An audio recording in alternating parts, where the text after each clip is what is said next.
নমস্কার, আমি পায়েল। সকলকে স্বাগত জানাই পেটুক আমিতে আরেকটা লাঞ্চ মেনু নিয়ে তোমাদের কাছে এসে গেছি। তো আজকের লাঞ্চ মেনুতে কি কি রয়েছে দেখে নিই।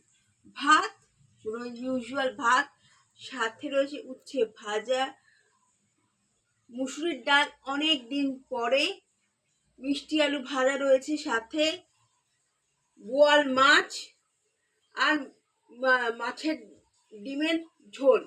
তো বলতে পারো যে মাছও খাবে বা ডিমও খাবে। হ্যাঁ গো, একসাথে দুটোই খাবো আজকে। তো এই হচ্ছে লাঞ্চ মেনু। তো তোমাদের কি ভিডিওগুলো ভালো লাগছে না বা শর্টগুলো কি ভালো লাগছে না আমাকে একটু জানিও প্লিজ। কারণ এই তো দুপুরবেলায় একটু রসিয়ে কষিয়ে খাই। তো আহ, আর আমি একটু হেলথ আমার চ্যানেলের নামের সাথেই আমার চেহারার সাথে মিল